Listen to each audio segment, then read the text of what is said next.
Hello all, P K ലേണിങ്സിൻ്റെ അടുത്തൊരു SCRT ക്ലാസ്സിലേക്ക് എല്ലാവർക്കും സ്വാഗതം. ഞാൻ ഹാരി. ഇന്ത്യൻ ജോഗ്രഫിയാണ് കൈകാര്യം ചെയ്യുന്നത്. അപ്പോൾ നമ്മൾ കഴിഞ്ഞ ക്ലാസ് വരെ ആയിട്ട് നമ്മൾ ഇന്ത്യയുടെ ഭൂപ്രകൃതി വിഭാഗങ്ങളെ പറ്റിയാണ് ചർച്ച ചെയ്തുകൊണ്ടിരിക്കുന്നത്, അതായത് ഫിസിയോഗ്രഫിക് ഡിവിഷൻസിനെ പറ്റി. അതിൽ ആദ്യത്തെ ഫിസിയോഗ്രഫിക് ഡിവിഷനായ ഭൂപ്രകൃതി വിഭാഗമായ ഉത്തരപർവ്വത മേഖല, നോർത്തേൺ മൗണ്ടൻസ് നമ്മൾ കംപ്ലീറ്റ് ആയിട്ട് തീർത്തായിരുന്നു അല്ലേ. അപ്പോൾ ഉത്തരപർവ്വത മേഖല കഴിഞ്ഞു. അപ്പോൾ നമ്മൾ ഏറ്റവും വടക്ക് ഭാഗത്ത് ഉള്ള ഉത്തരപർവ്വത മേഖല കംപ്ലീറ്റ് ആക്കി. സോ നമ്മൾ വീണ്ടും താഴേക്ക് വരെയാണ് തൊട്ട് തെക്ക് സ്ഥിതി ചെയ്യുന്ന ഉത്തര മഹാസമതലം അല്ലെങ്കിൽ ഉത്തരേന്ത്യൻ മഹാസമതലത്തെ പറ്റിയാണ് നമ്മൾ ഇന്നത്തെ ക്ലാസ്സിൽ പഠിക്കാൻ വേണ്ടി പോകുന്നത്. ഓക്കെ, അപ്പോൾ ഉത്തരേന്ത്യൻ സമതലം അല്ലെങ്കിൽ ഉത്തര മഹാസമതലം, നോർത്തേൺ ഗ്രേറ്റ് പ്ലെയിൻസ് എന്നറിയപ്പെടും. അപ്പോൾ ഉത്തരേന്ത്യൻ സമതലം, ഉത്തര മഹാസമതലം എന്ന് നമുക്ക് പറയാം. സിന്ധു, ഗംഗ, ബ്രഹ്മപുത്ര സമതലം എന്ന് നമുക്ക് പറയാം.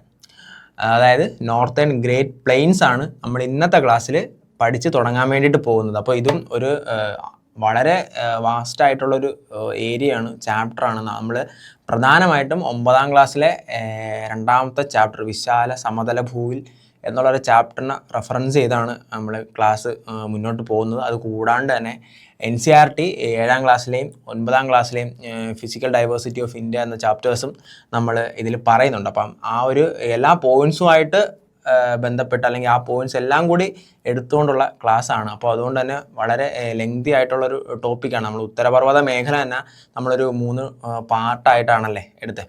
അപ്പോൾ അതേപോലെ തന്നെ കുറച്ചുകൂടെ അല്ലെങ്കിൽ അതിനോടൊപ്പം തന്നെ 1, 2, 3 പാർട്ടായിട്ടായിരിക്കും ഈ പറയുന്നൊരു നോർത്തേൺ പ്ലെയിൻസ് അല്ലെങ്കിൽ ഉത്തര മഹാസമതലവും നമ്മൾ എടുക്കാൻ വേണ്ടിയിട്ട് പോകുന്നത്. ഓക്കെ, അപ്പോൾ ഉത്തരേന്ത്യൻ സമതലം അല്ലെങ്കിൽ ഉത്തര മഹാസമതലം അല്ലെങ്കിൽ സിന്ധു, ഗംഗ, ബ്രഹ്മപുത്ര സമതലം, ഇതാണ് നമ്മൾ ഇന്ന് ചർച്ച ചെയ്യാൻ വേണ്ടി പോകുന്നത്. അപ്പോൾ നമ്മൾ പറഞ്ഞു ഉത്തര മഹാസമതലത്തിനെ സിന്ധു, ഗംഗ, ബ്രഹ്മപുത്ര സമതലം എന്നും പറയുന്നു. അപ്പോൾ നമ്മളത് മനസ്സിലാക്കേണ്ടതെന്ന് വെച്ചാൽ, നമ്മൾ പഠിച്ചു ഉത്തരപർവ്വത മേഖലയാണ് ഇന്ത്യയുടെ ഏറ്റവും വടക്ക് ഭാഗത്തുള്ള ഭൂവിഭാഗം എന്ന് നമ്മൾ പഠിച്ചു. അതേപോലെ തന്നെ തൊട്ട് തെക്കായിട്ടാണ് ഉത്തര മഹാസമതലം സ്ഥിതി ചെയ്യുന്നത് എന്ന് നമ്മൾ വരുന്ന സ്ലൈഡിൽ പഠിക്കും. അപ്പോൾ സിന്ധു, ഗംഗ, ബ്രഹ്മപുത്ര സമതലം എന്ന് എന്തുകൊണ്ടാണ് ഇതിനെ അറിയപ്പെടുന്നത് എന്ന് നമ്മൾ മനസ്സിലാക്കണം അല്ലേ. അപ്പോൾ ഈ പറയുന്ന ഹിമാലയൻ നദികളായ, അതായത് ഹിമാലയ ഭാഗങ്ങളിൽ നിന്നും ഉത്തരപർവ്വത മേഖലയിൽ നിന്നും ഉത്ഭവിക്കുന്ന ഹിമാലയൻ നദികളായ സിന്ധു, ഗംഗ, ബ്രഹ്മപുത്ര മേജർ നദീവ്യൂഹങ്ങൾ ഇതാണെന്നല്ലേ നമ്മൾ കഴിഞ്ഞ ക്ലാസ്സുകളിൽ പഠിച്ചത്.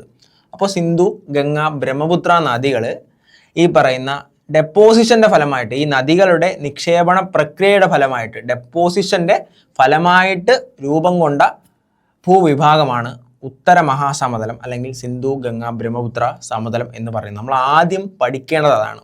ഏതുറക്കത്തിൽ ചോദിച്ചാലും നമ്മൾ ആദ്യം പറയേണ്ടത് ഉത്തരേന്ത്യൻ സമതലത്തെ പറ്റി ആദ്യം പറയേണ്ട പോയിന്റ് ഇതാണ്. ഹിമാലയൻ നദികളായ സിന്ധു, ഗംഗ, ബ്രഹ്മപുത്ര നദികൾ ഈ പറയുന്ന ഒഴുകി വന്ന് ഈ പറയുന്ന അവസാദങ്ങൾ വഹിച്ചുകൊണ്ട് വന്ന് നിക്ഷേപണ പ്രക്രിയയിലൂടെ ഉണ്ടായ ഭൂവിഭാഗമാണ് ഉത്തരേന്ത്യൻ സമതലം. ഇതാണ് നമ്മൾ ആദ്യം പറയേണ്ട പോയിന്റ്. അപ്പോൾ നിങ്ങൾ ആ ഒരു എങ്ങനെയാണ് അല്ലെങ്കിൽ എന്തുകൊണ്ടാണ് സമതലം ഉണ്ടായതെന്ന് നിങ്ങൾക്ക് മനസ്സിലായി. അപ്പോൾ നമുക്ക് ഇന്ത്യയുടെ കോണ്ടെക്സ്റ്റ് വിട്ടിട്ട് സമതലം, ലോകത്തെവിടെയും ഉള്ള ഒരു സമതലം, പ്ലെയിൻസിനെ പറ്റി, അതിൻ്റെ ഒരു ജനറൽ പോയിന്റ്സിനെ പറ്റി നമ്മളൊന്ന് എന്താണ് സമതലം എന്ന് നമ്മൾ മനസ്സിലാക്കുന്നതിനെ പറ്റി വേണ്ടിയിട്ട് നമുക്ക് കുറച്ച് കാര്യങ്ങൾ പറഞ്ഞാൽ നമുക്കറിയാം. സമതലം പേരിൽ തന്നെയുണ്ട്, നിരപ്പായ താഴ്ന്ന പ്രദേശമാണ് സമതലം. നമുക്കറിയാം ഏറ്റവും ഉയർന്ന ഭാഗമായ, ഇന്ത്യയുടെ കോണ്ടെക്സ്റ്റ് പറയുകയാണെങ്കിൽ ഏറ്റവും ഉയർന്ന ഭാഗമായ ഉത്തരപർവ്വത മേഖലയുടെ തൊട്ട് തെക്കായിട്ടാണ് നമ്മുടെ ഈ പറഞ്ഞ സമതലം കാണപ്പെടുന്നത്. നമ്മൾ ഈ പറയുന്ന ഹിമാലയൻ നദികൾ അവസാദങ്ങൾ വഹിച്ചുകൊണ്ടുവന്ന് ഡെപ്പോസിഷൻ അല്ലെങ്കിൽ നിക്ഷേപണ പ്രക്രിയയിലൂടെ ഉണ്ടായ ഭൂവിഭാഗമാണ്. അപ്പോൾ ആ ഒരു നിരപ്പായ താഴ്ന്ന പ്രദേശമാണ് ഉത്തരപർവ്വത മേഖലയ്ക്ക് തെക്കായിട്ട് നിർമ്മിക്കപ്പെട്ടിരിക്കുന്നത്. ഓക്കെ, അപ്പോൾ ഒരു നിരപ്പായ താഴ്ന്ന പ്രദേശമാണ് ലോകത്ത് എവിടെ പോയാലും സമതലം കാണാൻ വേണ്ടിയിട്ടുള്ളത്.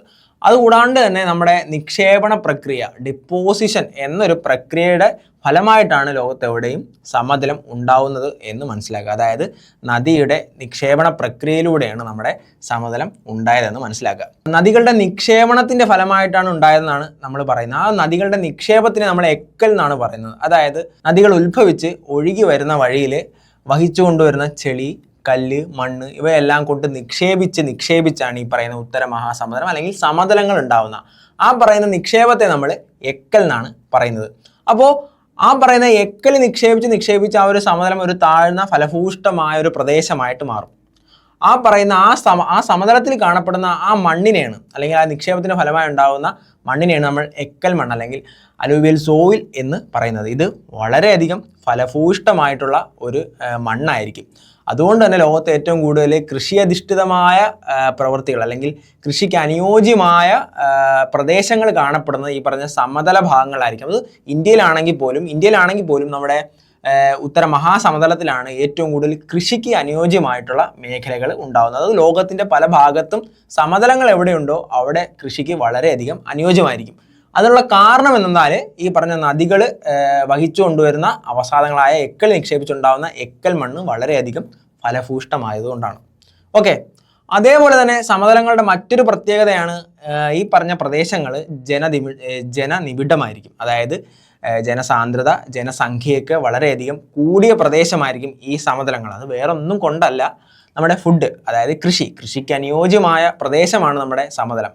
അപ്പോൾ ആ ഒരു കൃഷിക്ക് അനുയോജ്യമായിട്ടുള്ളൊരു പ്രദേശമായതിനാൽ അവിടെ ആയിരിക്കും കൂടുതൽ ജനങ്ങൾ ഉണ്ടാവുക, അല്ലെങ്കിൽ പോപ്പുലേഷൻ ഉണ്ടാവുക, സംസ്കാരങ്ങൾ ഉണ്ടാവുന്ന ആദിമ സംസ്കാരങ്ങൾ എല്ലാം ഉണ്ടായത്, ലോകത്തിൻ്റെ പല ഭാഗത്തുള്ള സംസ്കാരങ്ങൾ എല്ലാം ഉണ്ടായിട്ടുള്ള നദികളുടെ തീരത്താണ്, അതായത് സമതല പ്രദേശങ്ങളാണ്.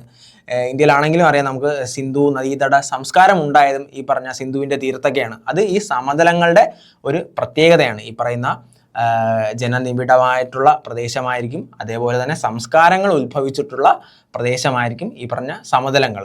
ഓക്കെ, അത് മെയിനായിട്ട് നമ്മുടെ കൃഷിക്ക് അനുയോജ്യമായിട്ടുള്ള ഫലഭൂഷ്ടമായ മണ്ണ്, എക്കൽ മണ്ണ് അവിടെ ഉണ്ട്. അതുകൊണ്ട് തന്നെ അവിടെ ഏറ്റവും കൂടുതൽ ജനസംഖ്യ ഉണ്ടാവും. അതുകൊണ്ട് തന്നെ അവിടെ സംസ്കാരങ്ങൾ ഉടലെടുത്തിട്ടും ഉണ്ടാവും.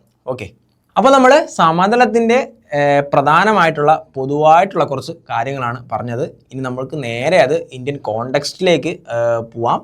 അപ്പോൾ നമ്മൾ ഉത്തര മഹാസമതലമാണ് നോക്കാൻ വേണ്ടി പോകുന്നത്. അപ്പോൾ നമുക്ക് നേരെ ഉത്തര മഹാസമതലത്തിലേക്ക്, നമ്മൾ ഉത്തരപർവ്വത മേഖലയിലാണ് നിൽക്കുന്നത്. ജസ്റ്റ് അപ്പോൾ നമ്മൾ തെക്കോട്ട് സഞ്ചരിച്ച് വരെയാണ്. അപ്പോൾ നമ്മൾ ഉത്തര മഹാസമതലത്തിലേക്കാണ് പോകാൻ വേണ്ടി പോകുന്നത്.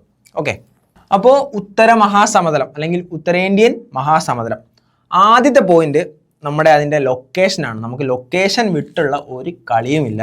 അതായത് ജോഗ്രഫിയുമായിട്ട് ബന്ധപ്പെട്ടുള്ള എന്ത് പഠിക്കാൻ തുടങ്ങിയാലും ലൊക്കേഷൻ ബേസ്ഡ് ആണെങ്കിൽ നിങ്ങളത് മാപ്പ് വെച്ച് ലൊക്കേഷൻ എവിടെയാണെന്നൊന്ന് ഐഡൻറ്റിഫൈ ചെയ്യാൻ വേണ്ടി ശ്രമിക്കണം. അത് നിങ്ങൾക്ക് എപ്പോഴും വളരെയധികം യൂസ്ഫുൾ ആയിരിക്കും. അപ്പോൾ നമ്മൾ ഉത്തരപർവ്വത മേഖലയ്ക്ക് തൊട്ടു താഴെയുള്ള സമതലത്തെ പറ്റിയാണ്, അതിൻ്റെ ലൊക്കേഷനാണ് നമ്മൾ നോക്കുന്നത്. അപ്പോൾ ഉത്തരപർവ്വത മേഖലയുടെ തെക്ക് ഭാഗത്തായും ഉപദ്വീപീയ പീഠഭൂമിയുടെ വടക്കായും സ്ഥിതി ചെയ്യുന്ന വിസ്തൃതമായ ഭൂവിഭാഗമാണ് നമ്മുടെ ഉത്തര മഹാസമതലം. ഓക്കെ, ഉത്തരപർവ്വത മേഖലയുടെ തെക്ക് ഭാഗത്തായും ഉപദ്വീപീയ പീഠഭൂമിയുടെ വടക്ക് ഭാഗത്തായിട്ടായും ഉത്തര മഹാസമതലം സ്ഥിതി ചെയ്യുന്നു. നമുക്കത് മാപ്പിൽ നോക്കാം. നമ്മൾ പഠിച്ചു, ഇതാണ് നമ്മുടെ ഉത്തരപർവ്വത മേഖല. നമുക്കറിയാം ഒരുപാട് മലനിരകൾ സ്ഥിതി ചെയ്യുന്ന മേഖലയാണ് ഉത്തരപർവ്വത മേഖല. നമ്മൾ ആദ്യം പറഞ്ഞു ഉത്തരപർവ്വത മേഖലയുടെ തൊട്ട് തെക്ക്, അതായത് ഇത് തൊട്ട് തെക്ക്, ഇതാണ് ഉത്തരപർവ്വത മേഖല. അപ്പോൾ ഉപദ്വീപീയ പീഠഭൂമി നമ്മൾ ഇനി വരുന്ന ക്ലാസ്സുകളിൽ പഠിക്കുന്ന അടുത്ത പ്രധാനപ്പെട്ട ഒരു ഭൂവിഭാഗമാണ് ഉപദ്വീപീയ പീഠഭൂമി. നിങ്ങൾ കേട്ടിരിക്കുക. ആ ഉപദ്വീപീയ പീഠഭൂമിയാണ് ഈ കാണുന്ന ഉപദ്വീപീയ പീഠഭൂമിയുടെ വടക്ക് കാണപ്പെടുന്ന ഇത്രയും ഭാഗത്തുള്ള ഭൂവിഭാഗമാണ് നമ്മുടെ ഉത്തര മഹാസമതലം അല്ലെങ്കിൽ സിന്ധു ഗംഗ ബ്രഹ്മപുത്ര സമതലം. ഉത്തരപർവ്വത മേഖലയ്ക്ക് തെക്കും ഉപദ്വീപീയ പീഠഭൂമിക്ക് വടക്കും. നെക്സ്റ്റ്, അതിവിശാലമായ ഒരു എക്കൽ സമതലമാണ്. നമ്മൾ പറഞ്ഞു നദികൾ കൊണ്ടുവന്ന് നിക്ഷേപിക്കുന്ന ആ ഒരു അവസാദങ്ങൾ നമ്മൾ എക്കൽ എന്നാണ് പറയുന്നത്. അങ്ങനെയുള്ള അതിവിശാലമായ എക്കൽ സമതലങ്ങളാണ് ഉത്തരേന്ത്യൻ സമതലങ്ങൾ. അതേപോലെ തന്നെ ഉത്തരേന്ത്യൻ സമതലങ്ങൾ, ഉത്തരമഹാസമതലം എന്നും ഉത്തരേന്ത്യൻ സമതലങ്ങൾ എന്നും നമ്മൾ പറയുന്നു. അത് കൂടുതലായും ഇന്ത്യയുടെ ഉത്തരേന്ത്യൻ ഭാഗങ്ങളാണ് ഈ സമതലങ്ങൾ കാണപ്പെടുന്നത്. അതേപോലെ സിന്ധു ഗംഗ ബ്രഹ്മപുത്ര സമതലം എന്നും അറിയപ്പെടുന്നു. അതിൻ്റെ കാരണം നമ്മൾ പറഞ്ഞായിരുന്നു ആദ്യം. സിന്ധു ഗംഗ ബ്രഹ്മപുത്ര നദികൾ കൊണ്ടുവരുന്ന അവസാദങ്ങൾ നിക്ഷേപിക്കപ്പെട്ടാണ് ഈ പറഞ്ഞ സമതലങ്ങൾ ഉണ്ടായിട്ടുള്ളത്.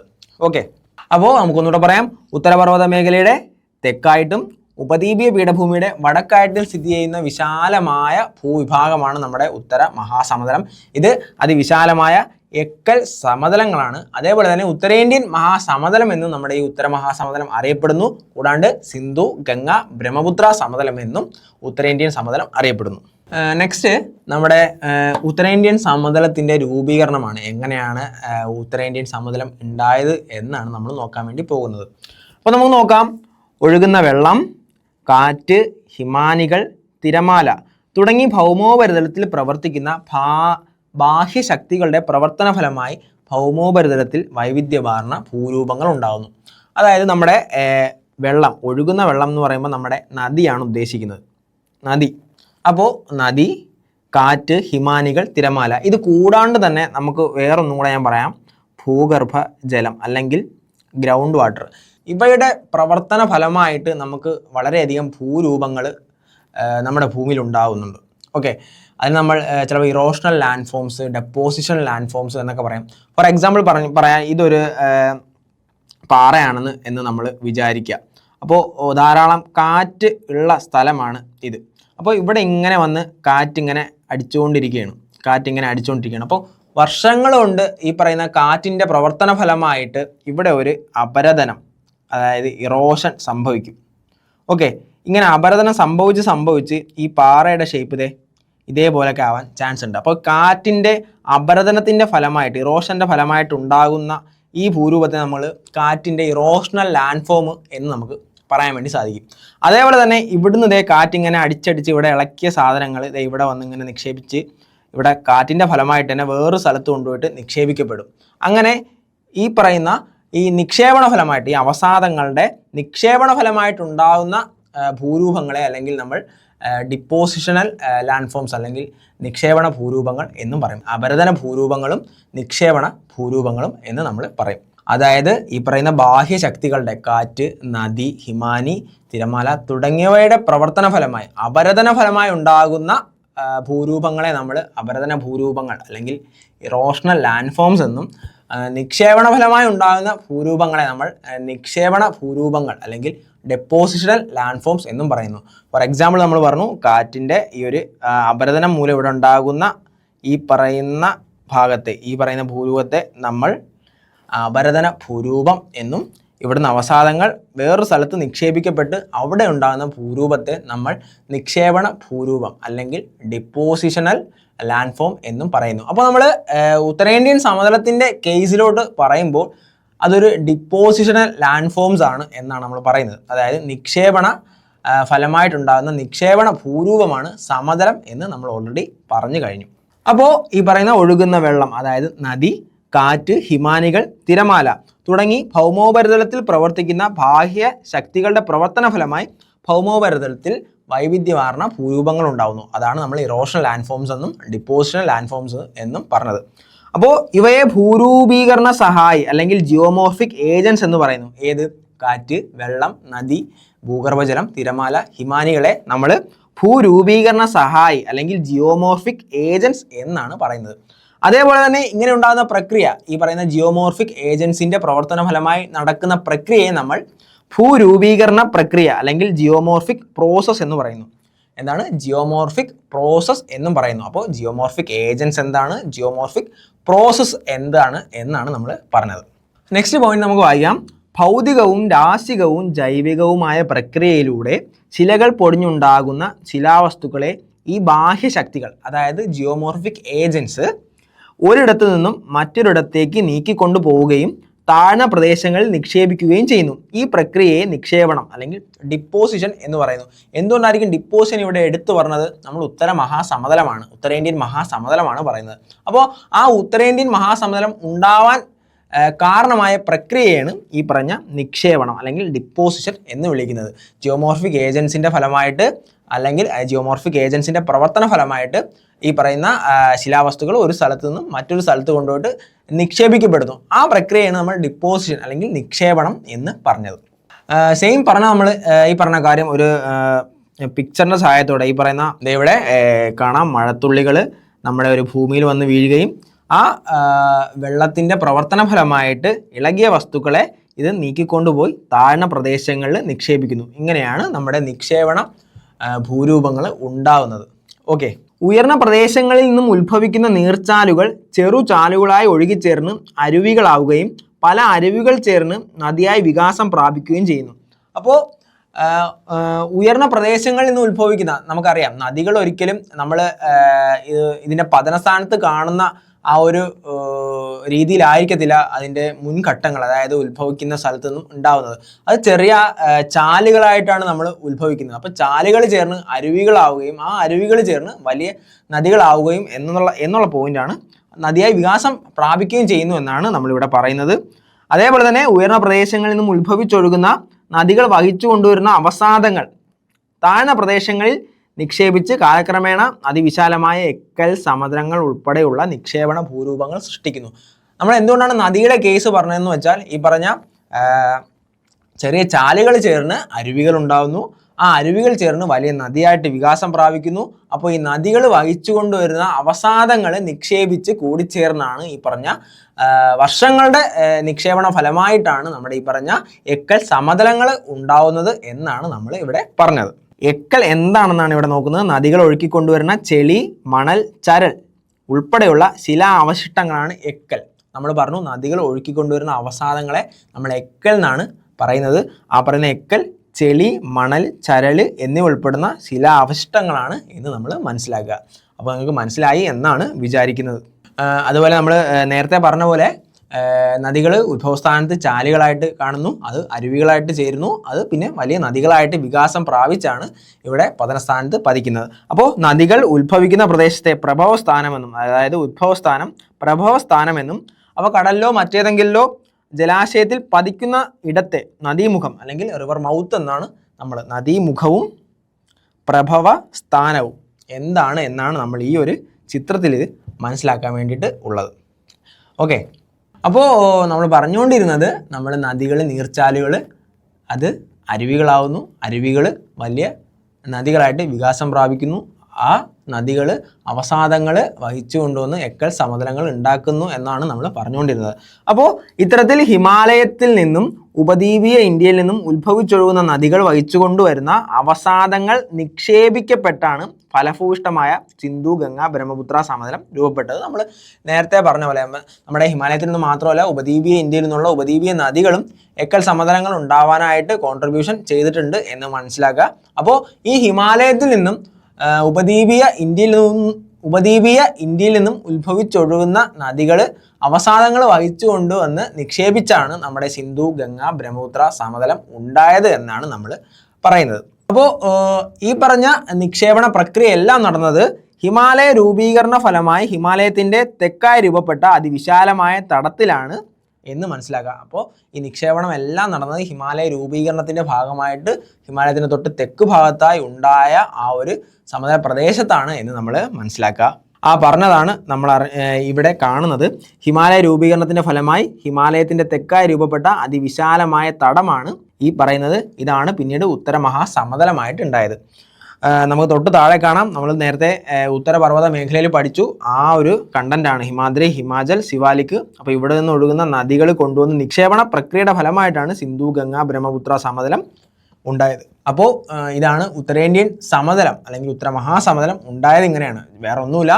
നമ്മുടെ ഹിമാലയത്തിൽ നിന്ന് ഉത്ഭവിക്കുന്ന നദികളും ഉപദ്വീപീയ ഇന്ത്യയിൽ നിന്നുള്ള നദികളും ഒഴുകി വരുന്നതിനെ തുടർന്ന് അവസാദങ്ങൾ വഹിച്ചുകൊണ്ടുവന്ന് നിക്ഷേപിച്ചാണ്, നിക്ഷേപണ പ്രക്രിയയിലൂടെയാണ് ഈ പറഞ്ഞ ഒരു ഡെപ്പോസിഷണൽ ലാൻഡ് ഫോം ആയിട്ടുള്ള എക്കൽ സമതലങ്ങൾ, അതായത് ഇന്ത്യയിൽ വരുമ്പോൾ സിന്ധു, ഗംഗ, ബ്രഹ്മപുത്ര സമതലം ഉണ്ടായത്.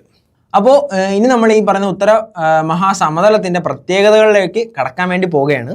ദശലക്ഷക്കണക്കിന് വർഷങ്ങളോളം നടന്ന നിക്ഷേപണ പ്രക്രിയയുടെ ഫലമായിട്ടാണ് സമതലം രൂപം കൊണ്ടത്. നമുക്കറിയാം നിക്ഷേപണ പ്രക്രിയയുടെ ഫലം. അതുപോലെ തന്നെ ഇവിടുത്തെ എക്കൽ നിക്ഷേപത്തിൻ്റെ കനം 1000 മീറ്റർ മുതൽ 2000 മീറ്റർ വരെയാണ്. അപ്പോൾ വർഷങ്ങളോളം ഉള്ള ഈ പറഞ്ഞ നിക്ഷേപണ പ്രക്രിയയുടെ ഫലമായിട്ടാണ് നമ്മുടെ ഈ എക്കൽ സമതലങ്ങൾ ഉണ്ടായിട്ടുള്ളത്. അപ്പോൾ അതിൻ്റെ ശരാശരി അല്ലെങ്കിൽ അതിൻ്റെ ആ ഒരു കനം 1000 മീറ്റർ മുതൽ 2000 മീറ്റർ വരെയാണ്. അതായത് 1 കിലോമീറ്റർ മുതൽ 1 മുതൽ 2 കിലോമീറ്റർ വരെയാണ് ഈ പറഞ്ഞ ഉത്തരേന്ത്യൻ സമതലത്തിൻ്റെ ആ ഒരു കനം എന്ന് നമ്മൾ മനസ്സിലാക്കുക.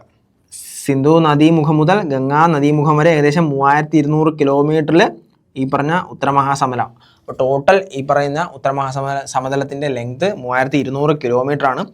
അതേപോലെ തന്നെ ഏകദേശം 2400 കിലോമീറ്റർ നീളത്തിൽ ഈ സമതലം ഇന്ത്യയിൽ വ്യാപിച്ചിരിക്കുന്നു. കൂടാതെ കിഴക്കു നിന്നും പടിഞ്ഞാറോട്ട് വിശാലമാകുന്ന സമതലത്തിൻ്റെ ശരാശരി വീതി 150 മുതൽ 300 കിലോമീറ്റർ ആണ്. നമ്മളിവിടെ നോക്കുക, കിഴക്ക് നിന്നും പടിഞ്ഞാറോട്ട് വിശാലമാകുന്ന സമതലത്തിൻ്റെ വീതിയാണ് 150 മുതൽ 300 കിലോമീറ്റർ വരെ. അപ്പോൾ നമ്മൾ പറഞ്ഞത് കിഴക്ക് നിന്നും പടിഞ്ഞാറോട്ട് വിശാലമാകുന്നു എന്നാണ് പറഞ്ഞത്. ഇതാണ് നമ്മുടെ കിഴക്ക്, ഇത് പടിഞ്ഞാറ്. കിഴക്ക് ഭാഗത്തുള്ള സമതലത്തിൻ്റെ വീതിയാണ് നമുക്കറിയാം. ഇവിടുന്ന് ചെറുതായിട്ട് പടിഞ്ഞാറേക്ക് പോകുമ്പോൾ അതിവിശാലമായിട്ട് വിട്ട് കൂടിയാണ് വരുന്നത് എന്നാണ് നമ്മൾ കാണുന്നത്. ആ ഒരു പോയിന്റാണ് 150 മുതൽ 300 കിലോമീറ്റർ വരെയാണ് ഈ പറയുന്ന ഉത്തരമഹാസമതലത്തിൻ്റെ വിട്ട് എന്നാണ് നമ്മൾ പറഞ്ഞത്. 150 കിലോമീറ്റർ ഏറ്റവും കിഴക്ക് ഭാഗത്തും 300 കിലോമീറ്റർ ഏറ്റവും പടിഞ്ഞാറ് ഭാഗത്താണ് എന്ന് നമ്മൾ മനസ്സിലാക്കുക. നെക്സ്റ്റ് നമ്മുടെ ഉത്തര മഹാസമതലത്തിൻ്റെ അതിരുകളാണ്. നമ്മൾ നേരത്തെ പറഞ്ഞ പോലെ വടക്ക് സിവാലിക് പർവ്വതനിര. നമുക്കറിയാം ഉത്തര പർവ്വത മേഖലയുടെ ഏറ്റവും തെക്കായിട്ട് കാണപ്പെടുന്ന മലനിരകളാണ് സിവാലിക് മലനിര. അപ്പോൾ ഉത്തര മഹാസമതലത്തിൻ്റെ വടക്ക് സിവാലിക് പർവ്വതനിരകളും ഉത്തരപർവ്വത മേഖലയാണെന്ന് പറഞ്ഞാലും അതിൽ തെറ്റില്ല. തെക്ക് ഉപദ്വീപീയ പീഠഭൂമി നമ്മൾ ആദ്യം പറഞ്ഞായിരുന്നു. വടക്ക് ഉത്തരപർവ്വത മേഖലയും, അതായത് ഉത്തര മഹാസമതലത്തിൻ്റെ വടക്ക് ഉത്തരപർവ്വത മേഖലയും തെക്ക് ഉപദ്വീപീയ പീഠഭൂമിയാണ് എന്ന് നമ്മൾ പറഞ്ഞായിരുന്നു. വിസ്തീർണം ഏകദേശം 7 ലക്ഷം ചതുരശ്ര കിലോമീറ്റർ ആണ്. ഏകദേശം 7 ലക്ഷം ചതുരശ്ര കിലോമീറ്റർ ആണ് ഉത്തര മഹാസമതലത്തിൻ്റെ വിസ്തീർണം എന്ന് നമ്മൾ മനസ്സിലാക്കുക. അതേപോലെ തന്നെ നമുക്കറിയാം വളക്കൂറുള്ള മണ്ണ് എന്തുകൊണ്ടാണ്? എക്കൽ സമതലമാണ്. എക്കലിൻ്റെ നിക്ഷേപമാണല്ലേ നമുക്ക് കൂടുതലായിട്ട് അവിടെ കാണാൻ പറ്റുന്നത്. അതുകൊണ്ടാണ് വളക്കൂറുള്ള മണ്ണുണ്ടായത്. വളക്കൂറുള്ള മണ്ണ്, മതിയായ ജലലഭ്യത, അനുകൂല കാലാവസ്ഥ, പരന്ന ഭൂപ്രകൃതി എന്നീ സവിശേഷതകൾ കൊണ്ട് തന്നെ ഈ പ്രദേശം കൃഷിക്ക് വളരെയധികം അനുയോജ്യമാണ് എന്നാണ് നമ്മൾ പറയുന്നത്. വളക്കൂറുള്ള മണ്ണ്, മതിയായ ജലലഭ്യത, മറ്റ് കൃഷിക്ക് അനുകൂലമായ എല്ലാ സാഹചര്യങ്ങളും നമ്മുടെ ഉത്തര മഹാസമതലത്തിൽ ഉണ്ട്. അതുകൊണ്ട് തന്നെ ഇന്ത്യയിൽ ഏറ്റവും കൂടുതലും ഫലഭൂഷ്ടമായിട്ടുള്ള കൃഷിക്ക് അനുയോജ്യമായിട്ടുള്ള പ്രദേശം ഏതെന്ന് ചോദിച്ചാൽ നമ്മൾ ഉറപ്പായിട്ടും കണ്ണും പൂട്ടി പറയുക ഉത്തര മഹാസമതലം എന്ന് പറയുക. അപ്പോൾ ഇനി നമ്മൾ ഉത്തര മഹാസമതലത്തിൻ്റെ ആ ഒരു സവിശേഷതകളും ലൊക്കേഷൻസും എല്ലാം പ്രത്യേകതകളും ഒക്കെ നമ്മൾ കവർ ചെയ്തു. അപ്പോൾ ഇനി അതിൻ്റെ ക്ലാസിഫിക്കേഷൻസ്, റീജിയണൽ ആയിട്ടുള്ള കുറച്ച് ക്ലാസിഫിക്കേഷൻസിലോട്ടാണ് നമ്മൾ പോകാൻ വേണ്ടി പോകുന്നത്. അപ്പോൾ ഭൂമിശാസ്ത്രപരമായ ഒരൊറ്റ ഭൂപ്രകൃതി വിഭാഗമായി ഇതിനെ പരിഗണിക്കാമെങ്കിലും നദീവ്യവസ്ഥ, നദികളുടെ ഒഴുക്കിൻ്റെ ദിശ, ഭൂപ്രകൃതിയുടെ സവിശേഷത, നദീവ്യവസ്ഥ, നദികളുടെ ഒഴുക്കിൻ്റെ ദിശ, ഭൂപ്രകൃതിയുടെ സവിശേഷത എന്നിവയെ അടിസ്ഥാനമാക്കി പ്രധാനമായിട്ടും 4 പ്രാദേശിക വിഭാഗങ്ങളായിട്ട് നമുക്ക് ഉത്തര മഹാസമതലത്തെ തിരിക്കാവുന്നതാണ്. 4 പ്രാദേശിക വിഭാഗങ്ങൾ. 4 പ്രാദേശിക വിഭാഗങ്ങളായിട്ടാണ് നമ്മൾ ഉത്തര മഹാസമതലത്തിനെ ഡിവൈഡ് ചെയ്യാൻ വേണ്ടിയിട്ട് പോകുന്നത്. അപ്പോൾ നമ്മൾ പറഞ്ഞ 4 പ്രാദേശിക വിഭാഗങ്ങളെ പറ്റിയാണ് നമ്മൾ ഇനി പഠിക്കുന്നത്. വിവിധങ്ങളായ ഭൂപ്രകൃതി സവിശേഷതകളുടെ അടിസ്ഥാനത്തിലാണ് നമ്മൾ ഈ പറഞ്ഞ ഉത്തര മഹാസമതലത്തെ പ്രധാനമായിട്ടും 4 പ്രാദേശിക വിഭാഗങ്ങളായിട്ട് തിരിക്കുന്നത് എന്ന് നമ്മൾ അറിയാം. അതിൽ ഒന്നാമത്തതാണ് രാജസ്ഥാൻ സമതലം, പഞ്ചാബ് ഹരിയാന സമതലം, ഗംഗാ സമതലം, ബ്രഹ്മപുത്ര സമതലം. അപ്പോൾ ഏതൊക്കെയാണ്? 1 രാജസ്ഥാൻ സമതലം, 2 പഞ്ചാബ് ഹരിയാന സമതലം, 3 ഗംഗാ സമതലം, 4 ബ്രഹ്മപുത്ര സമതലം. അങ്ങനെ ഈ പറയുന്ന 4 വിഭാഗങ്ങളായിട്ടാണ് നമ്മൾ ഉത്തര മഹാസമതലത്തിനെ ഡിവൈഡ് ചെയ്യാൻ വേണ്ടിയിട്ട് പോകുന്നത്. അപ്പോൾ നമുക്കിവിടെ കാണാൻ വേണ്ടി സാധിക്കും, നമ്മൾ പറഞ്ഞു 4ആയിട്ടാണ് ഈ പറഞ്ഞ ഉത്തര മഹാസമതലത്തിനെ വേർതിരിക്കുന്നത്. അപ്പോൾ നമ്മൾ വീണ്ടും മാപ്പിലേക്ക് വന്നിരിക്കുകയാണ്. മാപ്പില്ലാണ്ട് നമുക്ക് ഒരു കളിയുമില്ല. ഈ പറഞ്ഞ രാജസ്ഥാൻ സമതലമാണ് നമ്മൾ ഈ ഒരു ഓറഞ്ച് ഷെയ്ഡിലൂടെ കാണാൻ വേണ്ടിയിട്ടുള്ളത്. ഇതാണ് നമ്മുടെ രാജസ്ഥാൻ. ഇനി നമ്മൾ അവിടെ നിന്ന് നേരെ പഞ്ചാബ് ഹരിയാന സമതലത്തിലേക്ക്, ഇതാണ് ഈ ഒരു പിങ്ക് ഷെയ്ഡിൽ കാണപ്പെടുന്നതാണ് നമ്മുടെ പഞ്ചാബ് ഹരിയാന സമതലം. ഓക്കെ, അപ്പോൾ നമ്മൾ പഞ്ചാബ് ഹരിയാന, കുറച്ച് ഹിമാചൽ പ്രദേശിൻ്റെ ഭാഗങ്ങളും കൂടെ ഉൾപ്പെടുന്നതാണ് നമ്മുടെ പഞ്ചാബ് ഹരിയാന സമതലം. അതേപോലെ തന്നെ രാജസ്ഥാൻ്റെ കുറച്ച് ഭാഗങ്ങൾ ഉൾപ്പെടുന്നതാണ് നമ്മുടെ രാജസ്ഥാൻ സമതലം. അപ്പോൾ ഈ 2 സമതലങ്ങളുടെ ലൊക്കേഷൻ നമ്മളിവിടെ കണ്ടു. നെക്സ്റ്റ് നമ്മുടെ ഏറ്റവും വലിയ ഗംഗാ സമതലത്തിലൂടെയാണ് നമ്മൾ പോകാൻ വേണ്ടി പോകുന്നത്. അതായത് നമുക്ക് കാണാം ഈ ഒരു മഞ്ഞ ഷെയ്ഡിൽ കാണപ്പെടുന്ന സമതല ഭാഗമാണ് നമ്മുടെ ഗംഗാ സമതലം.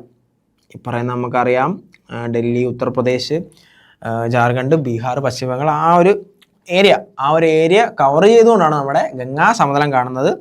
അതേപോലെ തന്നെ നമ്മുടെ ബ്രഹ്മപുത്ര സമതലം ഏറ്റവും കിഴക്കായിട്ട്, ബ്രഹ്മപുത്രയുടെ എന്ത് കാര്യം ഉണ്ടെങ്കിലും നമ്മൾ മനസ്സിലാക്കുക ഏറ്റവും കിഴക്ക് ഭാഗത്തായിരിക്കും ബ്രഹ്മപുത്ര. നമുക്കറിയാം ഇന്ത്യയുടെ ഏറ്റവും കിഴക്ക് ഭാഗത്താണ് ബ്രഹ്മപുത്ര ഒഴുകി വരുന്നത്. അപ്പോൾ ഈ പറയുന്ന ഏറ്റവും കിഴക്ക് ഭാഗത്ത് കാണപ്പെടുന്ന സമതലത്തിൻ്റെ ഭാഗമാണ് നമ്മുടെ ബ്രഹ്മപുത്ര സമതലം. അപ്പോൾ നമ്മൾ പഠിച്ചു രാജസ്ഥാൻ സമതലം, പഞ്ചാബ് ഹരിയാന സമതലം, ഗംഗാ സമതലം, ബ്രഹ്മപുത്ര സമതലം. അപ്പോൾ ഈ സമതലങ്ങൾ എവിടേക്കാണ് സ്ഥിതി ചെയ്യുന്നത് എന്ന് നമ്മൾ കണ്ടു കഴിഞ്ഞു. അപ്പോൾ ഇതും വേറൊന്നുമല്ല, സെയിം മാപ്പ് തന്നെയാണ്, കുറച്ചുകൂടെ ഡിവിഷൻസ് സഹിതം ഉള്ള ഒരു മാപ്പാണ്. നമ്മൾ പഠിച്ചു രാജസ്ഥാൻ സമതലം, പഞ്ചാബ് ഹരിയാന സമതലം, ഗംഗാ സമതലം. അത് ഗംഗാ സമതലത്തിന് തന്നെ നമ്മൾ വീണ്ടും റീജിയണലായിട്ട് വീണ്ടും ഡിവൈഡ് ചെയ്യുന്നുണ്ട്. അത് നമ്മൾ വരുന്ന ക്ലാസ്സുകളിൽ അല്ലെങ്കിൽ വരുന്ന സ്ലൈഡുകളിൽ നമ്മൾ നോക്കുന്നതാണ്. അപ്പോൾ അത് ഉൾപ്പെടെയുള്ളൊരു മാപ്പാണിത്, ഇത് ബ്രഹ്മപുത്ര പ്ലെയിൻ.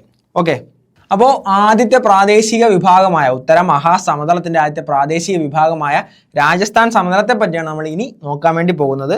രാജസ്ഥാൻ സമതലം, താർ മരുഭൂമി ഉൾപ്പെടുന്ന രാജസ്ഥാൻ സമതലം ഉത്തരേന്ത്യൻ സമതലത്തിൻ്റെ പടിഞ്ഞാറേ അറ്റമാണ്. അപ്പോൾ ഉത്തരേന്ത്യൻ സമതലത്തിൻ്റെ ഭാഗമായ രാജസ്ഥാൻ സമതലത്തിൻ്റെ മറ്റൊരു പ്രത്യേകതയാണ് ഥാർ മരുഭൂമി. അപ്പോൾ നമ്മൾ മനസ്സിലാക്കാതെ ഒരു മരുഭൂമി പ്രദേശമാണെന്ന്. അങ്ങനെയല്ല, രാജസ്ഥാൻ സമതലം കംപ്ലീറ്റ്ലി ഒരു മരുഭൂമിയല്ല. രാജസ്ഥാൻ സമതലത്തിൻ്റെ ഒരു ഭാഗത്ത് സ്ഥിതി ചെയ്യുന്ന ഒരു ഭൂവിഭാഗമാണ് നമ്മുടെ ഥാർ മരുഭൂമി എന്ന് മനസ്സിലാക്കുക. അപ്പോൾ ഥാർ മരുഭൂമി ഉൾപ്പെടുന്ന രാജസ്ഥാൻ സമതലം ഉത്തരേന്ത്യൻ സമതലത്തിൻ്റെ പടിഞ്ഞാറേ അറ്റമാണ്. രാജസ്ഥാൻ സമതലം ഏറ്റവും പടിഞ്ഞാറേ അറ്റമാണ്. നമ്മൾ വീണ്ടും മാപ്പിലേക്ക് പോകുന്നു.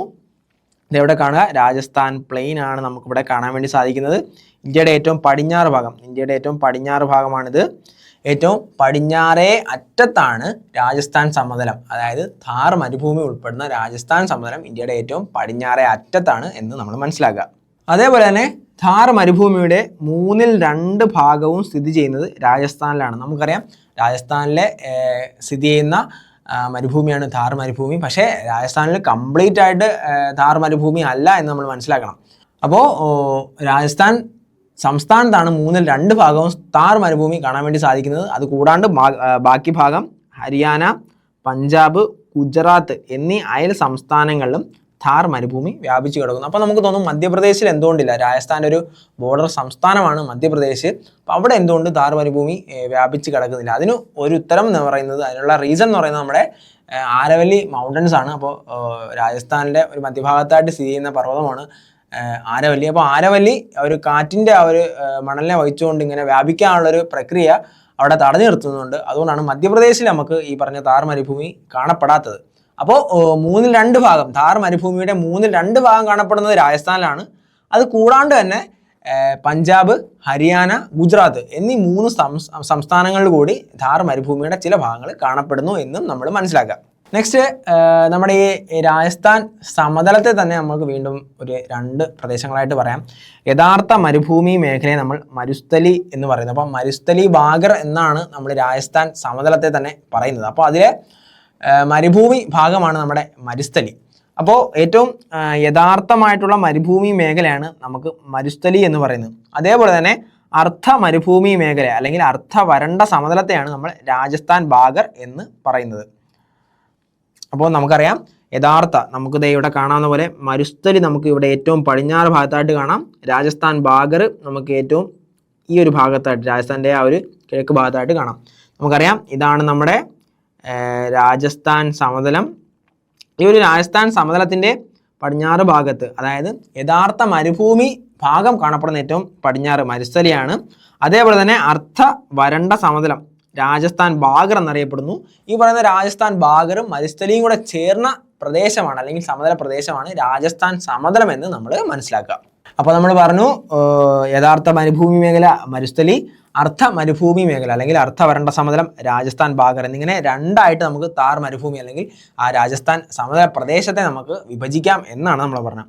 അതേപോലെ തന്നെ ആരവല്ലി പർവ്വതനിരയുടെ പടിഞ്ഞാറായാണ് രാജസ്ഥാൻ സമതലം സ്ഥിതി ചെയ്യുന്നത്.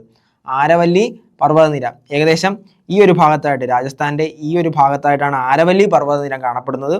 ആരവല്ലി, അപ്പോൾ ഇതിൻ്റെ പടിഞ്ഞാറ് ഭാഗത്തായിട്ടാണ് നമ്മുടെ രാജസ്ഥാൻ സമതലം. ഇതിൻ്റെ പടിഞ്ഞാറ് ഭാഗത്തായിട്ടാണ്, ആരവല്ലിക്ക് പടിഞ്ഞാറ് ഭാഗത്തായിട്ടാണ് നമ്മുടെ രാജസ്ഥാൻ സമതലം ഥാർ മരുഭൂമിയൊക്കെ കാണപ്പെടുന്നത്. അതേപോലെ തന്നെ മറ്റൊരു പ്രത്യേകത, രാജസ്ഥാൻ സമതലത്തിൻ്റെ മറ്റൊരു പ്രത്യേകതയാണ് നമ്മുടെ ലൂണി നദി. കാലികമായി മാത്രം നീരൊഴുക്കുള്ള ലൂണി നദി ഈ സമതലത്തിലെ പ്രധാന നദിയാണ്. രാജസ്ഥാൻ സമതലത്തിലൂടെ ഒഴുകുന്ന ഒരു പ്രധാനപ്പെട്ട നദിയാണ് ലൂണി നദി. ഇത് കാലികമായിട്ട് മാത്രം നീരൊഴുക്കുള്ള നദിയാണ്. എന്ന് വെച്ചാൽ നമ്മുടെ ഈ ഒരു മൺസൂൺ സമയത്ത്, മഴക്കാലത്ത് മാത്രമേ നമുക്ക് ഈ പറയുന്ന കാലികമായിട്ട് നീരൊഴുക്കുള്ള നദികളിൽ നീരൊഴുക്ക് കാണാൻ വേണ്ടി സാധിക്കുള്ളൂ. അതുകൊണ്ടാണ് ഒരു ലൂണി കാലികമായിട്ട് നീരൊഴുക്കുള്ള നദി എന്ന് നമ്മൾ പറയുന്നത്. അതുകൂടാതെ തന്നെ സാംഭാർ, ദിദ്വാന, സർഗോൾ എന്നിവയാണ് ഈ പ്രദേശത്തെ പ്രധാന ഉപ്പ് തടാകങ്ങൾ. നമുക്കറിയാം ഉപ്പ് തടാകങ്ങളായിരിക്കും ആ ഒരു പ്രദേശത്ത് ഏറ്റവും കൂടുതൽ കാണപ്പെടുന്നത്. അതുകൊണ്ട് തന്നെ സാംഭാർ, ദിദ്വാന, സർഗോൾ എന്നീ 3 പ്രധാനപ്പെട്ട ഉപ്പ് തടാകങ്ങൾ രാജസ്ഥാൻ സമതലത്തിൻ്റെ ഭാഗമായിട്ട് കാണപ്പെടുന്നു. അതേപോലെ തന്നെ കാലികമായിട്ട് മാത്രം നീരൊഴുക്കുള്ള ലൂണി നദിയും രാജസ്ഥാൻ സമതലത്തിൻ്റെ പ്രത്യേകതയാണ് എന്ന് നമ്മൾ മനസ്സിലാക്കുക. അപ്പോൾ നമ്മൾ പഠിച്ചു, രാജസ്ഥാൻ സമതലമാണ്, മരുസ്ഥലി ബാഗർ എന്നാണ് നമ്മൾ അറിയപ്പെടുന്നത്. യഥാർത്ഥ മരുഭൂമി മേഖലയെ നമ്മൾ മരുസ്ഥലി എന്ന് പറയുന്നു. അർദ്ധ മരുഭൂമി മേഖലയെ നമ്മൾ രാജസ്ഥാൻ ബാഗർ എന്ന് പറയുന്നു. ആരവല്ലി പർവ്വതനിരയ്ക്ക് പടിഞ്ഞാറ് ഭാഗത്തായിട്ടാണ് സ്ഥിതി ചെയ്തത് എന്ന് പറയുന്നു.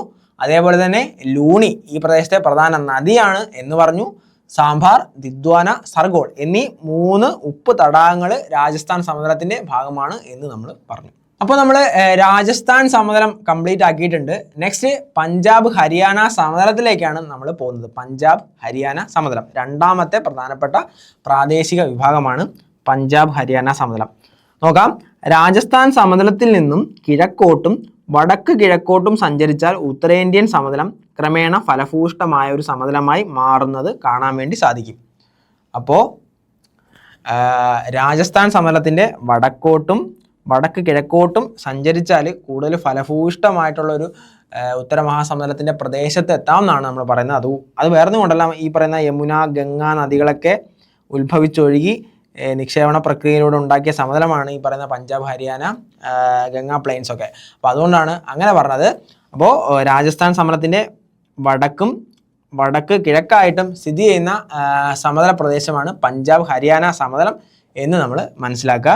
അതേപോലെ രാജസ്ഥാൻ സമതലത്തിൻ്റെ കിഴക്കും വടക്ക് കിഴക്കുമായും വ്യാപിച്ചിരിക്കുന്ന സമതല ഭാഗമാണ് പഞ്ചാബ് ഹരിയാന സമതലം. ഇത് ഉത്തരേന്ത്യൻ സമതലത്തിൻ്റെ പടിഞ്ഞാറ് ഭാഗമാണ്. അപ്പോൾ നമ്മൾ പറഞ്ഞു രാജസ്ഥാൻ സമതലത്തിൻ്റെ വടക്കായിട്ടും വടക്ക് കിഴക്കായിട്ടും ആണ് പഞ്ചാബ് ഹരിയാന സമതലം കാണപ്പെടുന്നത് എന്ന് പറഞ്ഞു. ഇതാണ് ഇത് രാജസ്ഥാൻ സമതലം, ഇത് പഞ്ചാബ് ഹരിയാന സമതലം. വടക്ക് കിഴക്കായിട്ടാണ് രാജസ്ഥാൻ സമതലത്തിൻ്റെ വടക്ക് കിഴക്കായിട്ടാണ് പഞ്ചാബ് ഹരിയാന സമതലം കാണപ്പെടുന്നത്. ഇത് ഉത്തരേന്ത്യൻ മഹാസമതലത്തിൻ്റെ ഏറ്റവും പടിഞ്ഞാറ് ഭാഗമാണ്. നമുക്കറിയാം ഏറ്റവും പടിഞ്ഞാറ് ഭാഗത്തായിട്ടാണ് നമുക്ക് ഈ പറയുന്ന രാജസ്ഥാൻ സമതലവും പഞ്ചാബ് ഹരിയാന സമതലവും ഒക്കെ കാണാൻ വേണ്ടിയിട്ട് സാധിക്കുന്നത്. അതുപോലെ തന്നെ പഞ്ചാബ് ഹരിയാന സമതലത്തിൻ്റെ ഏറ്റവും കിഴക്കൻ അതിര് യമുനാ നദി. യമുന നദിയാണ് നമ്മുടെ ഈ പറയുന്ന പഞ്ചാബ് ഹരിയാന സമതലത്തിൻ്റെ കിഴക്കൻ അതിര്. ഇന്ത്യയിൽ പഞ്ചാബ്, ഹരിയാന, ഹിമാചൽ പ്രദേശ്, നമുക്കറിയാം ഹിമാചൽ പ്രദേശിൽ ഏറ്റവും കൂടുതൽ ഈ പറയുന്ന ഉത്തരപർവ്വത മേഖല തന്നെയാണ്. എന്നാൽ നമ്മൾ ഈ പറയുന്ന സിന്ധുവിൻ്റെ പോഷക നദികളൊക്കെ ഹിമാചൽ പ്രദേശിൻ്റെ ഭാഗങ്ങളിൽ കൂടെ ഒഴുകുന്നതാണ്. അപ്പോൾ അവിടെയും കുറച്ച് സമതല പ്രദേശങ്ങളൊക്കെ ഈ പറയുന്ന നദികൾ ഉണ്ടാക്കുന്നുണ്ട്. അതുകൊണ്ടാണ് പഞ്ചാബ് ഹരിയാന സമതലം ഹിമാചൽ പ്രദേശ് സംസ്ഥാനത്തും ചെറിയ രീതിയിൽ കാണാൻ വേണ്ടി സാധിക്കുന്നത് എന്ന് നമ്മൾ പറയുന്നത്. അതുപോലെ തന്നെ പഞ്ചാബ്, ഹരിയാന, ഹിമാചൽ പ്രദേശ് എന്നീ സംസ്ഥാനങ്ങളായിട്ടാണ് ഈ പറയുന്ന പഞ്ചാബ് ഹരിയാന സമതലം കാണപ്പെടുന്നത്. പ്രധാനമായിട്ടും സിന്ധുവിൻ്റെ പോഷക നദികളും കൂടി ചേർന്നാണ് ഈ പറയുന്ന പഞ്ചാബ് ഹരിയാന സമതലം സൃഷ്ടിച്ചിരിക്കുന്നത് എന്ന് നമ്മൾ മനസ്സിലാക്കുക. അതേപോലെ തന്നെ വ്യാപ്തി ഏകദേശം 1.75 ലക്ഷം ചതുരശ്ര കിലോമീറ്ററാണ്. 1.75 ലക്ഷം ചതുരശ്ര കിലോമീറ്ററാണ് പഞ്ചാബ് ഹരിയാന സമതലത്തിൻ്റെ വിസ്തീർണം, അല്ലെങ്കിൽ ആ ഒരു വ്യാപ്തി എന്ന് മനസ്സിലാക്കുക. അത് ഒരു ഇമ്പോർട്ടൻറ്റ് പോയിന്റ് അല്ല, എന്നാലും നമ്മൾ ഉത്തരമഹാസമതലത്തിൻ്റെ പൂർണ്ണമായിട്ടുള്ള വ്യാപ്തി നമ്മൾ പഠിച്ചു വയ്ക്കുക. 7 ലക്ഷം ചതുരശ്ര കിലോമീറ്റർ ആണ്. ബട്ട് പഞ്ചാബ് ഹരിയാന സമതലം അതിൽ നിന്ന് 1.75 ലക്ഷം ചതുരശ്ര കിലോമീറ്റർ ആണ് പഞ്ചാബ് ഹരിയാന സമതലത്തിൻ്റെ വിസ്തൃതി അല്ലെങ്കിൽ വ്യാപ്തി എന്ന് നമ്മൾ അറിഞ്ഞിരിക്കുക. സമതലം പടിഞ്ഞാറോട്ട് നേരിയ അളവിൽ ചരിഞ്ഞ് സ്ഥിതി ചെയ്യുന്നു. അപ്പോൾ അതിൻ്റെ ഒരു കിടപ്പിനെ പറ്റിയാണ്. പടിഞ്ഞാറോട്ട് നേരിയ അളവിൽ ചരിഞ്ഞാണ് ഈ പറയുന്ന പഞ്ചാബ് ഹരിയാന സമതലം സ്ഥിതി ചെയ്യുന്നത് എന്നും മനസ്സിലാക്കുക. നമ്മൾ നേരത്തെ പറഞ്ഞ പോലെ പഞ്ചാബ് ഹരിയാന സമതലം സിന്ധുവും പോഷക നദികളും കൂടി ചേർന്നാണ് ഉണ്ടാക്കുന്നത് എന്ന് നമ്മൾ പറഞ്ഞു. ആ പോയിന്റാണ് പഞ്ചാബ് സമതലം. മുഖ്യമായും സത്ലജ്, ഝലം, ചിനാബ്, രവി, ബിയാസ് ഇതെല്ലാം നമ്മുടെ സിന്ധുവിൻ്റെ പോഷക നദികളാണ്. അതുകൊണ്ടാണ് ഈ 5 നദികളും ചേർന്നതിനെയാണ് നമ്മൾ പഞ്ചാബിനെ പഞ്ചാബ് അല്ലെങ്കിൽ 5 നദികളുടെ നാട് എന്നൊക്കെ പറയുന്നത്. ആ പോയിന്റാണ് പഞ്ചാബ് സമതലം. മുഖ്യമായും സത്ലജ്, ഝലം, ചിനാബ്, രവി, ബിയാസ്. സത്ലജ്, ഝലം, ചിനാബ്, രവി, ബിയാസ് ഈ 5 നദികളുടെ നിക്ഷേപണ ഫലമായിട്ടാണ് ഈ പറയുന്ന പഞ്ചാബ് ഹരിയാന സമതലം ഉണ്ടാകുന്നത്. അതായത് സിന്ധുവിൻ്റെ പോഷക നദികളായ സത്ലജ്, ഝലം, ചിനാബ്, രവി, ബിയാസ് ഈ നദികളുടെ നിക്ഷേപണ ഫലമായിട്ടാണ് പഞ്ചാബ് ഹരിയാന സമതലം ഉണ്ടായിട്ടുള്ളത്. ഓക്കെ, അതുകൊണ്ട് തന്നെയാണ് നമ്മുടെ ഈ പഞ്ചാബ് 5 നദികളുടെ നാട് എന്നും അറിയപ്പെടുന്നത്. നെക്സ്റ്റ് നമ്മുടെ പഞ്ചാബ് ഹരിയാന സമതലത്തിൻ്റെ ഒരു പ്രധാന പ്രത്യേകതയെ പറ്റിയാണ് നമ്മൾ നോക്കാൻ വേണ്ടി പോകുന്നത്. അതിനെ ദോബ് എന്നാണ് നമ്മൾ പറയുന്നത്. ദോബ് എന്നാണ് നമ്മൾ പറയുന്നത്. ദോബ് എന്താന്ന് പറഞ്ഞാൽ പരസ്പരം കൂടിച്ചേരുന്ന 2 നദികൾക്കിടയിലുള്ള കരഭാഗമാണ് ദോബുകൾ. അതായത് പരസ്പരം ഇതൊരു നദി, ഇതൊരു നദി, ഈ നദികൾ കൂടിച്ചേർന്ന പ്രദേശങ്ങൾക്കിടയിൽ കാണപ്പെടുന്ന എക്കൽ സമതലം അല്ലെങ്കിൽ ആ ഒരു പ്രദേശത്തെയാണ് നമ്മൾ ദോബ് എന്ന് പറയുന്നത്. അപ്പോൾ പരസ്പരം കൂടിച്ചേരുന്ന 2 നദികൾക്കിടയിലുള്ള കരഭാഗമാണ് ദോബുകൾ എന്ന് മനസ്സിലാക്കുക. പഞ്ചാബ് ഹരിയാന സമതലത്തെ പ്രധാനമായിട്ടും 5 പ്രധാന ദോബുകളായിട്ട് തരംതിരിച്ചിരിക്കുന്നു. നമുക്കറിയാം, നമ്മൾ പഠിച്ച പോലെ സിന്ധുവിൻ്റെ പ്രധാനപ്പെട്ട പോഷക നദികളെല്ലാം കൂടെ ചേർന്നാണ് നമ്മുടെ പഞ്ചാബ് ഹരിയാന സമതലം രൂപീകരിച്ചിട്ടുള്ളത്. അതുകൊണ്ട് തന്നെ ആ പറഞ്ഞ ഒരു പഞ്ചാബ് ഹരിയാന സമതലത്തെ നമ്മൾ 5 പ്രധാന ഈ പറയുന്ന നദികൾക്കിടയിലുള്ള ആ ഒരു കര ഭാഗമായിട്ടാണ് നമ്മുടെ പഞ്ചാബ് ഹരിയാന സമതലം സ്ഥിതി ചെയ്യുന്നത്. ആ സമതലത്തെ നമ്മൾ വീണ്ടും 5 ദോബുകളായിട്ട് പ്രധാനമായിട്ടും തിരിച്ചിരിക്കുന്നു. ദോബ് എന്താണെന്ന് നമ്മൾ പറഞ്ഞു, പരസ്പരം കൂടിച്ചേരുന്ന നദികൾക്കിടയിലുള്ള കരഭാഗമാണ് ദോബുകൾ എന്ന് പറയുന്നത്. ആ പറയുന്ന പ്രധാനപ്പെട്ട 5 ദോബുകൾ ഏതൊക്കെയാണെന്നാണ് നമ്മൾ നോക്കാൻ വേണ്ടിയിട്ട് പോകുന്നത്. അപ്പോൾ നമ്മൾ പറഞ്ഞു പഞ്ചാബ് ഹരിയാന സമതലത്തെ നമ്മൾ ഈ പറയുന്ന ദോബുകളായിട്ട് തിരിച്ചിരിക്കുന്നു. നമുക്കറിയാം ഇതൊരു നദി, ആ നദിയിലേക്ക് ചേരുന്ന മറ്റൊരു നദി, അതിന് ഇടയിലുള്ള കരഭാഗമാണ് നമ്മുടെ ദോബുകൾ എന്ന് പറയുന്നത്. അപ്പോൾ പ്രധാന ദോബുകളാണ് നമ്മൾ നോക്കാൻ വേണ്ടി പോകും. നമുക്കറിയാം ഇത് വളരെ എളുപ്പമാണ്. ഈ പറയുന്ന നദികളുടെ ആദ്യത്തെ 2 അക്ഷരങ്ങൾ കൂട്ടിച്ചേർത്താണ് ദോബിന് പേരിട്ടിരിക്കുന്നത്. അതുകൊണ്ട് നമ്മൾ ഈ ദോബ് തന്നിട്ട് ഏതൊക്കെ നദികൾ കൂടിച്ചേർന്നാണ് ഉണ്ടാവുന്നതെന്ന് ചോദിച്ചാൽ അത് വളരെ എളുപ്പമാണ്. നമുക്കൊന്ന് ജസ്റ്റ് ഒന്ന് വായിച്ചു വെച്ചാൽ മനസ്സിലാവുന്നതേ ഉള്ളൂ.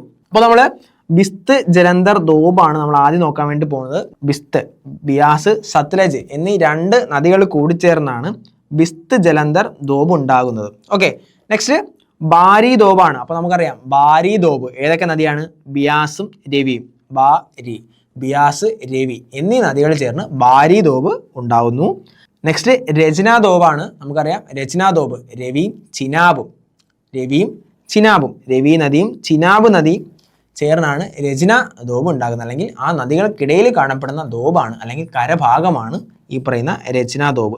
നെക്സ്റ്റ് ഛാജ് ദോബാണ്. നമുക്ക് നോക്കാം. ഛാജ് ചിനാബും ജലവും ചേർന്നാണ് ഛാജ് ദോബ് ഉണ്ടാക്കുന്നത്. ഛാജ് ദോബ് ചിനാബും ജലവും ചേർന്നും ഛാജ് ദോബ് ഉണ്ടാക്കുന്നു. നെക്സ്റ്റ് സിന്ധ് സാഗർ. ഇതൊന്ന് പേരിൽ നിന്ന് കുറച്ച് വ്യത്യസ്തമാണ്. സിന്ധ് സാഗർ ദോബ് ഝലം, ചിനാബ് നദികൾക്കും സിന്ധു നദിക്കിടയിലുമാണ് സ്ഥിതി ചെയ്യുന്നത്. പ്രധാനമായിട്ടും സിന്ധുവിനും ഝലത്തിനും ഇടയിലാണ് സിന്ധ് സാഗർ ദോബ് സ്ഥിതി ചെയ്യുന്നത്. സിന്ധുവിനും ഝലത്തിനും ഇടയിലാണ് പ്രധാനമായിട്ടും സിന്ധ് സാഗർ ദോബ് സ്ഥിതി ചെയ്യുന്നത്. അതിൻ്റെ കൂടെ നമുക്ക് SCERT ടെക്സ്റ്റിലെ ചിനാബും കൂടെ പറഞ്ഞിട്ടുണ്ട്. ജസ്റ്റ് നമ്മൾ ഓർത്ത് വെച്ചേക്കുക. അപ്പോൾ ഇതാണ് നമ്മുടെ ദോബ്. അപ്പോൾ നമ്മൾ പറഞ്ഞു ബിസ്ത്, ജലന്ധർ ദോബ് ബിയാസും സത്ലജും കൂടി ചേർക്കുന്നു. ബാരി ദോബ് ബിയാസും രവി നദികൾക്കിടയിൽ സ്ഥിതി ചെയ്യുന്നു. രചന ദോബ് രവിക്കും ചിനാബ് നദികൾക്കിടയിൽ സ്ഥിതി ചെയ്യുന്നു. ഛാജ് ദോബ് ചിനാബിനും ഝലത്തിനും ഇടയിൽ സ്ഥിതി ചെയ്യുന്നു. സിന്ധ് സാഗർ ദോബ് ഝലം, ചിനാബ് സിന്ധു നദികൾക്കിടയിൽ സ്ഥിതി ചെയ്യുന്നു. അപ്പോൾ പ്രധാനപ്പെട്ട 5 ദോബുകളെ പറ്റിയാണ് നമ്മൾ പഠിച്ചത്. നമുക്കത് എളുപ്പമാണ്. ദോബ് ഈ പറയുന്ന കൂടിച്ചേരുന്ന 2 നദികളുടെ ആദ്യത്തെ അക്ഷരങ്ങൾ വെച്ചാണ് ദോബുകൾ അവയ്ക്ക് പേരിട്ടിരിക്കുന്നത് എന്ന് നമ്മൾ മനസ്സിലാക്കുക. അപ്പോൾ നമ്മൾ കണ്ടു പ്രധാനപ്പെട്ട 5 ദോബുകളായിട്ടാണ് നമ്മുടെ പഞ്ചാബ് ഹരിയാന സമതലം വേർതിരിച്ചിരിക്കുന്നത്. അപ്പോൾ നമ്മുടെ രാജസ്ഥാൻ സമതലവും കഴിഞ്ഞു. നെക്സ്റ്റ് പഞ്ചാബ് ഹരിയാന സമതലവും കഴിഞ്ഞു. രാജസ്ഥാൻ സമതലത്തെ നമ്മൾ മരുസ്ഥലി, രാജസ്ഥാൻ ബാഗർ എന്നാണ് പ്രധാനമായിട്ടും യഥാർത്ഥ മരുഭൂമി മേഖലയെന്നും അർത്ഥ വരണ്ട സമതലം എന്നും തിരിച്ചത്. അതേപോലെ തന്നെ ദോബുകളായിട്ടാണ് നമ്മൾ പഞ്ചാബ് ഹരിയാന സമതലത്തെ തിരിച്ചത്. അപ്പോൾ നമ്മൾ പഞ്ചാബ് ഹരിയാന സമതലവും കഴിഞ്ഞിരിക്കുന്നു. നെക്സ്റ്റ് നമ്മൾ 3ാമത്തെ പ്രാദേശിക വേർതിരിവായ ഗംഗാ സമതലത്തെ പറ്റിയാണ്. ഇതിൽ ഏറ്റവും വലുത് നമ്മുടെ ഗംഗാ സമതലമാണ്. ആ ഗംഗാ സമതലത്തെ പറ്റിയാണ് നമ്മൾ ഇനി നോക്കാൻ വേണ്ടി പോകുന്നത്. പഞ്ചാബ് ഹരിയാന സമതലത്തിൻ്റെ കിഴക്കായി സ്ഥിതി ചെയ്യുന്ന സമതല ഭാഗമാണ് ഗംഗാ സമതലം. അതായത് ഇതാണ് നമ്മുടെ പഞ്ചാബ് ഹരിയാന സമതലം. ഇതിൻ്റെ കിഴക്ക് ഭാഗത്തായിട്ടാണ് നമ്മുടെ ഗംഗാ സമതലം, ഗംഗാ പ്ലെയിൻസ് സ്ഥിതി ചെയ്യുന്നത്. അപ്പോൾ പഞ്ചാബ് ഹരിയാന സമതലത്തിൻ്റെ കിഴക്ക് ഭാഗത്തായിട്ടാണ് നമ്മുടെ ഗംഗാ സമതലം സ്ഥിതി ചെയ്യുന്നത്. നെക്സ്റ്റ്, കിഴക്ക് ബംഗ്ലാദേശ് മുതൽ പടിഞ്ഞാറ് യമുന നദി വരെയാണ് ഗംഗാ സമതലം വ്യാപിച്ചിരിക്കുന്നത്. അപ്പോൾ കിഴക്ക് ബംഗ്ലാദേശ്, ഇതാണ് നമ്മുടെ ബംഗ്ലാദേശ്. യമുന നദിയാണ് നമ്മൾ ഈ കാണുന്നത്. ഈ പറഞ്ഞ പോലെ കിഴക്ക് ബംഗ്ലാദേശ് മുതൽ പടിഞ്ഞാറ് യമുന നദി വരെയാണ് നമ്മുടെ ഗംഗാ സമതലം വ്യാപിച്ച് കിടക്കുന്നത്. അതേപോലെ തന്നെ ഏകദേശം 3.75 ലക്ഷം ചതുരശ്ര കിലോമീറ്ററാണ് ഗംഗാ സമതലത്തിൻ്റെ വിസ്തൃതി. ഏകദേശം 3.75 ലക്ഷം ചതുരശ്ര കിലോമീറ്ററാണ് ഗംഗാ സമതലത്തിൻ്റെ വിസ്തൃതി. അപ്പോൾ നമ്മൾ പറഞ്ഞു പഞ്ചാബ് ഹരിയാന സമതലത്തിന് കിഴക്ക് ഭാഗത്തായിട്ടാണ് നമ്മുടെ ഗംഗാ സമതലം സ്ഥിതി ചെയ്യുന്നത്. കിഴക്ക് ബംഗ്ലാദേശ് മുതൽ പടിഞ്ഞാറ് യമുന നദി വരെ ആയിട്ടാണ് ഈ പറഞ്ഞ ഗംഗാ സമതലം വ്യാപിച്ചിരിക്കുന്നത്. 3.75 ലക്ഷം ചതുരശ്ര കിലോമീറ്ററാണ് ഗംഗാ സമതലത്തിൻ്റെ ഏകദേശ വിസ്തീർണം. അപ്പോൾ ഗംഗാ സമതലം ഏതൊക്കെ പ്രധാനമായിട്ടും കാണപ്പെടുന്ന സംസ്ഥാനങ്ങളെ പറ്റിയാണ് നമ്മൾ നോക്കുന്നത്. ഉത്തരാഖണ്ഡ്, ഉത്തർപ്രദേശ്, ഹരിയാന, ഡൽഹി എന്നീ സംസ്ഥാനങ്ങളെയും ജാർഖണ്ഡ്, പശ്ചിമ ബംഗാൾ എന്നീ സംസ്ഥാനങ്ങളുടെ ചില ഭാഗങ്ങളിലും ഈ പറയുന്ന ഗംഗാ സമതലം കാണപ്പെടുന്നു. മെയിനായിട്ടും ഗംഗയും ഗംഗയുടെ പോഷക നദികളും ഒഴുകി വരുന്ന സംസ്ഥാനങ്ങളിലാണ് പ്രധാനമായിട്ടും ഗംഗാ സമതലം കാണപ്പെടുന്നത് എന്ന് നമ്മൾ മനസ്സിലാക്കുക. അത് ഏതൊക്കെയാണ്? ഉത്തരാഖണ്ഡ്, ഉത്തർപ്രദേശ്, ഹരിയാന, ഡൽഹി, ജാർഖണ്ഡ്, പശ്ചിമ ബംഗാൾ എന്നീ, അതായത് അത് കൂടാണ്ട് ബീഹാറിൻ്റെ കുറച്ച് ഭാഗങ്ങളിലും നമ്മുടെ ഗംഗാ സമതലം സ്ഥിതി ചെയ്യുന്നുണ്ട്. നമുക്കറിയാവുന്ന പോലെ തന്നെ ഗംഗാ നദിയും ഗംഗയുടെ പോഷക നദികളും ചേർന്നുള്ള നിക്ഷേപണ പ്രക്രിയയിലൂടെയാണ് അതിവിശാലമായ ഈ സമതലം രൂപപ്പെട്ടത്. നമ്മൾ നേരത്തെ പഠിച്ച പോലെ തന്നെ സമതലം രൂപപ്പെടുന്ന നിക്ഷേപണ പ്രക്രിയയിലൂടെയാണ്. നമ്മൾ പഞ്ചാബ് സമതലം അല്ലെങ്കിൽ പഞ്ചാബ് ഹരിയാന സമതലം സിന്ധു പോഷക നദികളും കൂടെയാണ് രൂപീകരിച്ചിട്ടുള്ളത്. അതേപോലെ തന്നെ ഗംഗാ സമതലം നമ്മുടെ ഗംഗയും ഗംഗയുടെ പോഷക നദികളുടെയും നിക്ഷേപണ പ്രക്രിയയുടെ ഫലമായിട്ടാണ് രൂപം കൊണ്ടത് എന്ന് നമ്മൾ മനസ്സിലാക്കുക.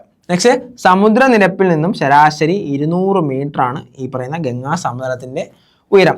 ഗംഗാ സമതലത്തിൻ്റെ പൊതുവായ ചരിവ് കിഴക്കോട്ടും തെക്ക് കിഴക്കോട്ടുമാണ്. അപ്പോൾ സമതലത്തിൻ്റെ ആ ഒരു ലൊക്കേഷൻ അല്ലെങ്കിൽ സമതലത്തിൻ്റെ ആ ഒരു സ്വഭാവമാണ് നമ്മളിവിടെ പറഞ്ഞത്. ഗംഗാ സമതലം പൊതുവായ കിഴക്കോട്ടും തെക്ക് കിഴക്കോട്ടും ചരിഞ്ഞാണ് നമ്മൾ ഗംഗാ സമതലം സ്ഥിതി ചെയ്യുന്നത്.